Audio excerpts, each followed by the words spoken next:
करते हैं। स्क्रीन नहीं दिख रही है भाई। तो अब आगे आगे आगे ना, ठीक है।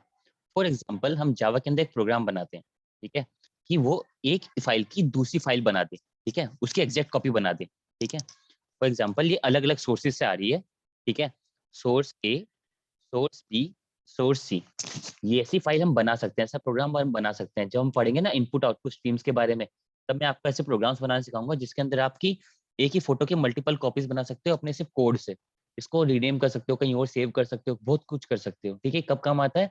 फॉर एग्जाम्पल कि ये आपने गवर्नमेंट के लिए वेबसाइट बनाई है, ठीक है, अब वो कह रही है कि मुझे अपने आधार कार्ड, क्या नाम है उसका, ड्राइविंग लाइसेंस और आरसी की फोटो दो, ठीक है। तो ये सारे वे सोर्सेज जो कि अलग अलग फोटोज दे रहे हैं।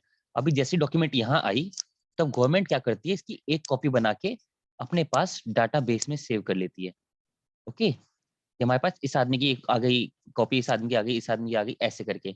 और दूसरी वाली जो उसकी कॉपी होती है ना, वो भेज देती है उसकी जो रिलेटेड वेबसाइट होती है। फॉर एग्जाम्पल वो आदमी आरसी के किसी काम के लिए आया है, ठीक है, उसको आरसी कोई दिक्कत है, तो एक वहां भेज दी और एक यहाँ बना दी, तो मतलब क्या है, ये कॉपी है और ये मेन है, ठीक है।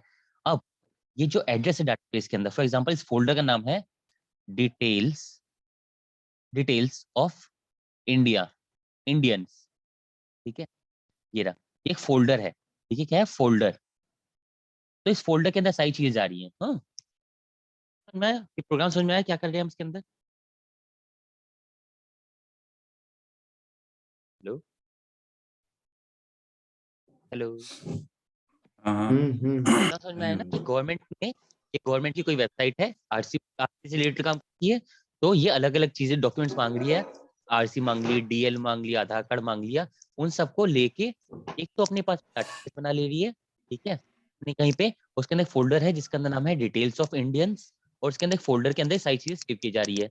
और दूसरा वो ओरिजिनल वेबसाइट पे भेज दे रही है जहाँ पे उसका आरसी का मेन काम होगा, ठीक है, मेन काम जहाँ पे होगा। तो अब हमारा ये काम कहाँ आएगा, ये कमांड लाइन आर्गुमेंट यहाँ पे काम आता है। अब वो क्या चीज करेगा इसके अंदर, वो ये चीज करेगा कि हम्म, हम्म,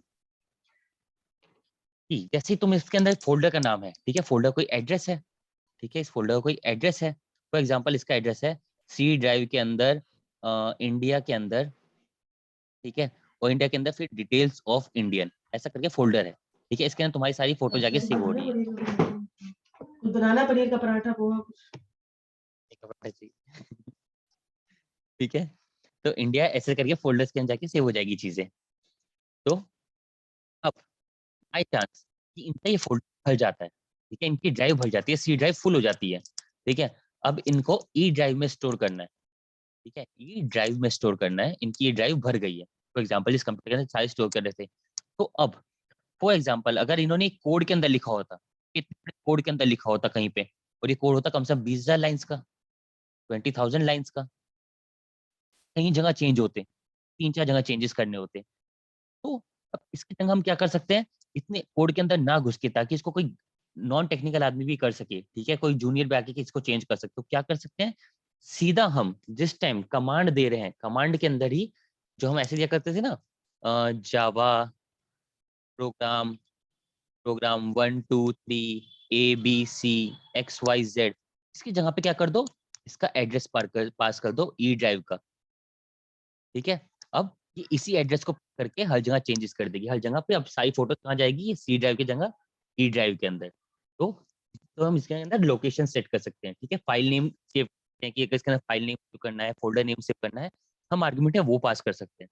भाई मैं बता रहा हूँ कि हम इसका यूज क्या है, इसको करते कैसे हैं वो मैं अभी 2 मिनट बाद बताऊंगा, 5 मिनट बाद, ठीक है। तो इसका पहला यूज समझ में आ गया, पहला यूज क्या है, इसको हम फोल्डर के लिए, फाइल्स के लिए, इन सबके नेम्स के लिए यूज कर सकते हैं, ताकि हमें बीच बीच में अलग अलग जगह पे इसको ऐसे ना बनाना, कोड के ना चेंजेस ना करने पड़े, सीधा ऊपर गए और स्टार्टिंग में चेंज कर दिया कि भाई एड्रेस अब सी पे नहीं, अब तुम्हें ई पे सेव करना है।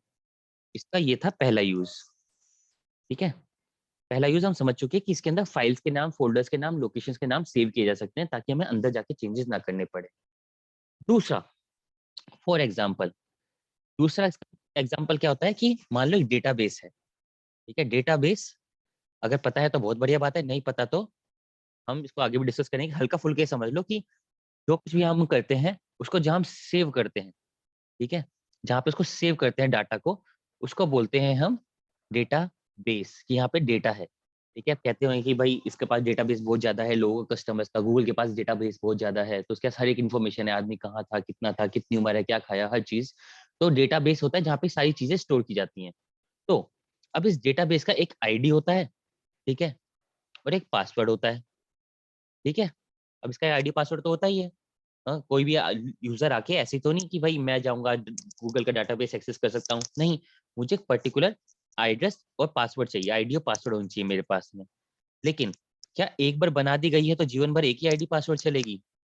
नहीं, किस दिन लगेगा सिक्योरिटी ब्रीच हो रही है, या फिर time to time security management करना है, कुछ और चीजें करनी है, तो हमें आईडी पासवर्ड चेंज करने होंगे। तो अगेन वही दिक्कत कि क्या हम जाके इस 50,000 लाइन से कोड के अंदर जाके चेंजेस करें अलग अलग जगह पे, या फिर हम सीधा आईडी और पासवर्ड को ऊपर से ही पास कर दें स्ट्रिंग आर्ग्यूमेंट्स के अंदर, स्ट्रिंग ऑफ आर्ग्यूमेंट्स। ठीक है, स्ट्रिंग अरे ऑफ आर्ग्यूमेंट, तो इसके अंदर हम पास कर दें आईडी और पासवर्ड। तो अब जितनी भी जगह पे ये चीज यूज हो रही होगी स्ट्रिंग एड्रेस, वहां पे ये चीजें ऑटोमेटिकली अप्लाई हो जाएगी। ठीक है, दूसरी चीज तो इसका एप्लीकेशन ये था। अब जो तीसरा एप्लीकेशन आता है, वो तीसरा एप्लीकेशन आता है इसका रिमोट आईपी एड्रेस का। फॉर एग्जाम्पल, एक आदमी है, ठीक है, ने एक रोबोट बनाया। ठीक है, ये रोबोट है, ये रोबोट बनाया इसने। अब इसको इसको रिमोटली कंट्रोल करना है। ठीक है, रिमोटली कंट्रोल करना है, मतलब इसके पास इसका आईपी एड्रेस होगा, remote IP address, remote IP address. IP address क्या होता है? आईपी एड्रेस एक वो होता है, तुम्हारा एड्रेस होता है, मतलब जैसे हमारा फिजिकल एड्रेस होता है कि हमारे घर की लोकेशन, वैसे कंप्यूटर का जो एड्रेस होता है ना, उसको आईपी एड्रेस बोलते हैं। आईपी का फुल मुझे पता नहीं, देख लेंगे बाद में। तो आईपी एड्रेस बोलते हैं। ठीक है, तो अगर हमें एक प्रोग्राम से, क्या हम सिर्फ एक प्रोग्राम एक ही डॉगी के लिए बनाएंगे, कि एक ही, मतलब एक ही रोबोट के लिए बनाएंगे? नहीं, हम यही सेम प्रोग्राम कम से कम 10,000 रोबोट्स के लिए बनाएंगे। ठीक है, या फिर 1 लाख या फिर 500 रुपए, जितने भी हैं, तो हर एक के लिए अलग अलग प्रोग्राम नहीं लिखा जाएगा, एक ही प्रोग्राम लिखा जाएगा। तो हर एक आदमी की, हर एक डॉगी के सिस्टम में से क्या चेंज कर दिया जाएगा? ऊपर की तरफ उसका IP address, remote IP address. ठीक है, बाकी सारी फंक्शनैलिटी सेम रहेगी। ठीक है, अगर मान लो इलेक्ट्रॉनिक कुत्ता बनाया हमने, रोबोट कुत्ता बनाया है, तो इसकी सब फंक्शनैलिटी सेम रहेगी, भागेगा, दौड़ेगा, हड्डी खाएगा। तो हर जगह चेंजेस करने की जगह सिर्फ एक जगह चेंजेस कर, तो इसका मेन फायदा क्या है कि हम इसको मल्टीपल जगह चेंजेस करने की जगह सिर्फ एक जगह चेंज कर दे तो काम चल जाता है। अब पहले वाले प्रोग्राम में बता दिया कि जिस टाइम हम नोटपैड वाले चेंजेस किया करते थे, ठीक है, तो फिर हमें कमांड लाइन आर्गुमेंट में जाना पड़ता था। तो हमारा क्या तरीका था? जावा, आवाज भी दोबारा बोलो। ये बता रहे थे कि पहले वाले टाइम में हमारे पास ये तरीका था, नोटपैड नहीं आ रही यार। नहीं भाई, बिल्कुल नहीं आ रही।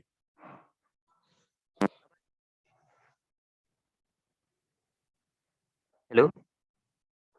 अब भाई हाँ, मैंने बीच में ईयरफोन लगाया था, अब ईयरफोन हटाए, पता नहीं किस चीज़ की दिक्कत है। चलो, कल जूम मीटिंग, एक बार मीटिंग पे ट्राई करेंगे, गूगल मीट्स पे। तो मैं ये बता रहा था कि मान लो कि नोटपैड की एक तुम्हारे पास, पहले हम कैसे किया करते थे, नोटपैड जो जावा की तुम्हारे पास एक फाइल है, ठीक है, तो इसको हम, इसके अंदर तुमने कोड लिखा, अब इसको रन करना है, तो हम ऐसे पास करते थे, कमांड लाइन आर्गुमेंट पास करनी है, तो हम ऐसे क्या करते थे, जावा, ठीक है, प्रोग्राम, उसके बाद में आर्ग्यूमेंट, आर्ग्यूमेंट मान लो हमने दे दिया आईपी एड्रेस और आईडी और पासवर्ड, ठीक है, डाटाबेस वाला। ठीक है, इस तरीके से हम ऐसे करके टाइप करके डाला करते थे। लेकिन जैसे ही हमारे पास आईडीई आया है, इंटीग्रेटेड डेवलपमेंट एनवायरनमेंट, ठीक है, अब इसके बाद हमें बहुत सारी चीजें आसान हो गई है। आईडी होता है हमारा ये, ठीक है, ये हमारा आईडी, इसके बाद हमारे लिए बहुत सारी चीजें आसान हो गई है। अब फोल्डर बनाने के लिए हमें बहुत ज्यादा वो सीडी डॉट डबल डॉट ऐसे कुछ नहीं खेलना पड़ता, सीएम वो न्यू डायरेक्टरी के लिए अलग एमडी करके, अब सीधा ऐसे जाओ, एक पैकेज बनाओ जिसका हम लिखेंगे कमांड लाइन आर्ग्यूमेंट। ठीक है, अब इसका मैं बनाता हूँ program demo, new class CLA demo add.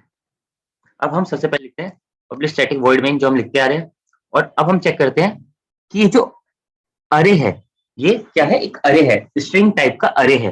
तो अरे के साथ में एक आपको फंक्शन मिलता है, ठीक है, इनबिल्ट फंक्शन होता है। दो टाइप के फंक्शंस होते हैं, कंट्रोल डिलीट, दो टाइप के फंक्शंस होते हैं। एक होता है इनबिल्ट और एक होते हैं जो हम बनाते हैं, ठीक है, इसको बोलते हैं यूजर डिफाइंड। अब कंप्यूटर के अंदर इतने सारे टाइम से इतने सारे इंजीनियर से बहुत सारी लाइब्रेरीज ऑलरेडी बना रखी है, बहुत सारे फंक्शंस ऑलरेडी बना रखे हैं, क्योंकि हमें वापस लिखने की जरूरत नहीं है, हम उनको यूज करके अपने वाले बना लेते हैं, ठीक है, फंक्शंस बना लेते हैं। इसका मतलब ऐसे समझो कि आज की तारीख में अगर आपको एक कार बनानी है, ठीक है, बहुत सुंदर सी कार बनानी है, एकदम ये हवा में चलने वाली कार है, ठीक है, ये हवा में चलने वाली कार है, आपको आज एक कार बनानी है, तो आपको इसके लिए हर चीज बनाने की जरूरत नहीं है कि मुझे इसके लिए पंखा भी खुद ही बनाना है, मुझे इसके लिए ऊपर की लेयर भी खुद बनानी है, मुझे इसके अंदर शीशा भी खुद बनाना है, मुझे इसके अंदर मान लो कि कुछ पार्ट्स हैं, ठीक है, समझ लो कि वाइपर है, ठीक है, वाइपर खुद बनाना है, मुझे इसका साफ करने वाला, इसकी विंडशील्ड बनानी है, ये सब मुझे जीरो से बनाने की जरूरत नहीं है। इसके लिए पहले से ही लोगों ने बनी बनाई विंडशील्ड रखी हुई है, ठीक है, किसने शीशा रखा हुआ है, किसने ब्रेक्स रखे हुए हैं, अब किसी क्या करना होता है, इसको असेंबल करना होता है, लेकिन सिर्फ असेंबल करने से काम तो चलेगा नहीं, हम इसके अंदर कुछ और भी करना है, हम इसको उड़ाना है, तो उड़ाने के लिए इसके अंदर कुछ न्यू फंक्शनैलिटीज हम डालेंगे। तो ये हो गए हमारे पास इनबिल्ट फंक्शन जो कि ऑलरेडी अवेलेबल थे, और ये जो हमने नए बनाए हैं इसको बोलते हैं यूजर डिफाइंड, ठीक है। तो हम भी कुछ भी चीज बनाते हैं तो उसका कुछ ऑलरेडी जो हमारे पास चीजें अवेलेबल उनसे बनाते हैं, कुछ नया कर देते हैं, ठीक है। तो सेम चीज इधर है कि आपको हर एक वो देती है, फंक्शन देती है जिसके अंदर लेंथ कैलकुलेट कर सकते हैं। तो देखो जैसे कि आर्क्स, ये ऊपर वाला आर्क्स, ठीक है, अब इसकी लेंथ पता करना चाहता हूँ, डॉट लेंथ, अब इसकी लेंथ पता लग जाएगी मुझे कितनी है, लेकिन मुझे इस लेंथ को कहीं स्टोर भी कराना है, तो मैं इसको फॉर एग्जांपल इंटीजर में स्टोर करा देता हूँ, int length is equal to ये, ठीक है। तो अब इस लेंथ के अंदर इस आर्ग्यूमेंट की लेंथ है कि जितने भी आर्ग्यूमेंट पास हो रहे हैं उसकी लेंथ है, तो पहले मैं इसकी लेंथ प्रिंट कर देखता हूँ कितनी है अभी, एस आउट लेंथ, क्या हमने कुछ पास किया हुआ है, देखते हैं, देखो कोई इसकी लेंथ नहीं है, स्ट्रिंग की लेंथ कुछ नहीं है क्योंकि जीरो है, अभी तक इसका हमने कुछ पास ही नहीं किया है।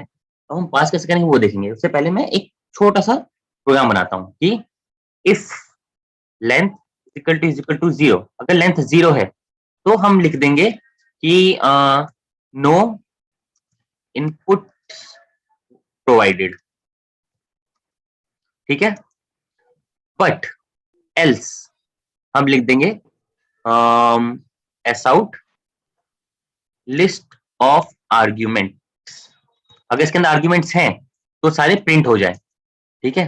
और मैं प्रिंट करने के लिए क्या करता हूँ, एक फॉर लूप लगाता हूँ। ये फॉर लूप कैसे काम कर रही है, क्या होगी, वो हम थोड़ी टाइम बाद पढ़ेंगे जब हम आएंगे फ्लो कंट्रोल के ऊपर। अभी बस इतना समझ लेना है कि किस तरीके से जितने कुछ भी हम सामान पास करेंगे ना वो प्रिंट करा देगी, ठीक है। Int I is equal to zero, I is less than length I plus plus, ये हर एक चीज समझाऊंगा मैं कि आई क्या है, इसके अंदर जीरो क्यों लिया, लेंथ से छोटा आई, कंडीशन कैसे लगाई, सब कुछ बताऊंगा, लेकिन आज नहीं, आज सिर्फ हमें ये समझना है कि ये कैसे प्रिंट करती है, ARGS आई। जिसको हल्का फुल्का पहले से पता है उसको समझ में आ जाएगा, जिसको नहीं पता उसको थोड़ी क्लासेस के बाद चीज समझ में आएंगी, ठीक है। तो क्या कर रहे हैं हम, अगर लेंथ की वैल्यू जीरो है तो हमारे पास सीधा प्रिंट हो जाएगा कि नो इनपुट्स वर प्रोवाइडेड, अगर एल्स, अगर ऐसा नहीं है तो हम कहेंगे लिस्ट ऑफ आर्ग्यूमेंट्स, जो भी इसके अंदर लिस्ट ऑफ आर्ग्यूमेंट्स हैं, अगर जीरो नहीं है तो कुछ आर्ग्यूमेंट्स होंगे, वो प्रिंट करा देगा। आई मतलब कि ये जो नंबर होगा जीरो से लेकर के एंड तक, मतलब जितने भी नंबर होंगे सारे प्रिंट करा देगा। तो मैं एक बार इसको रन करके देखता हूँ, ठीक है। तो अभी इसके अंदर कोई आर्ग्यूमेंट हमने पास किया नहीं है, तो इसके अंदर कुछ आर्ग्यूमेंट्स हैं या नहीं है, तो इसके अंदर कुछ आर्ग्यूमेंट पास नहीं किया था, लेंथ जीरो हुई तो इसका आ गया नो इनपुट प्रोवाइडेड, ठीक है। बट अब मैं इसको कुछ आर्ग्यूमेंट प्रोवाइड करना चाहता हूँ, ठीक है, चाहता हूँ कि ये मेरा आईपी एड्रेस ले, या फिर ये कुछ डाटाबेस का एड्रेस ले, या फिर एक लोकेशन ले, ठीक है। तो मैं इसके लिए क्या करूंगा, मैं इधर जाऊंगा, इधर गया, इसके ऊपर कहाँ जाना होता है, एक सेकेंड,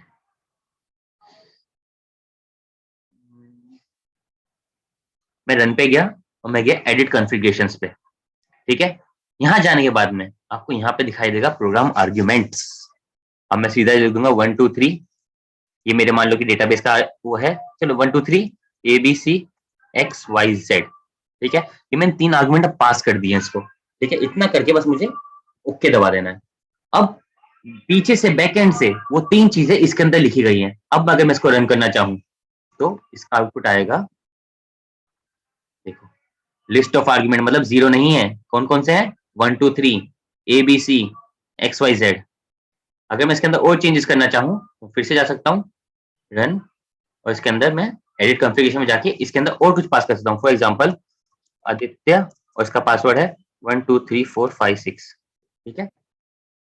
ओके, तो अब मैं इसको जब रन करूंगा, ये लो रन किया, तो इसके अंदर आदित्य और 12356 ये आर्ग्यूमेंट्स कहाँ पास हो जाएंगे, जहां जहां हम इसको यूज करेंगे आगे जाके, डाटाबेस जब हम पढ़ेंगे, इस टाइम हम वो पढ़ेंगे, फाइल प्रोसेसिंग पढ़ेंगे, तब ये सारी चीजें काम आएंगी, ठीक है। आज के लिए कमांड लाइन आर्ग्यूमेंट के बारे में हमें ये समझना है कि कमांड लाइन आर्ग्यूमेंट हम जो सुनते आ रहे हैं, देखते आ रहे हैं, लिखते आ रहे हैं, कहाँ यूज होता है। ये तब यूज होता है जब हमें या तो फाइल नेम स्टोर करना हो, या अगर हमें डाटाबेस की इन्फॉर्मेशन स्टोर करनी हो, या रिमोट आईपी एड्रेस स्टोर करनी हो किसी चीज के, ठीक है। मोटे मोटे 3 काम होते हैं। उसके बाद अगर इसको यूज नहीं करते तो क्या होता, तो उसके बाद हमें मल्टीपल जगह पे चेंजेस करने पड़ते हैं अपने बहुत कॉम्प्लेक्स कोड के अंदर, ठीक है। यहाँ पे चेंज करने से हमें कहीं और नहीं करना पड़ता है, तो इसकी वजह से ये है। वो करते कैसे हैं वो मैंने दिखा दिया है। उसके लिए हम सीधा रन में जाते हैं, उसके बाद फिर इसके अंदर कॉन्फ़िगरेशंस में जाते हैं, एडिट कॉन्फ़िगरेशन के अंदर, वहां पे जाके इसको चीजें पास कर देते हैं। फॉर एग्जांपल कि आपको एकदम से आया कि भाई, या फिर मंथली है, मंथली आपको चेकअप करना होता है अपने सिस्टम का, और मंथली आपको तारीख के हिसाब से अपना पासवर्ड बदलना होता है। फॉर एग्जांपल हर मंथ आप पासवर्ड चेंज करते हो TCS, और पासवर्ड चेंज करते हो आप, जैसा आज 1 तारीख है, मतलब फरवरी शुरू हो गया, तो मैं 02/2022 ऐसा पासवर्ड करना है। अगले महीने जब मुझे आना है तो मुझे इसका मार्च कर देना है, ठीक है। अगले महीने ये हर महीने पासवर्ड चेंज करना है इसका।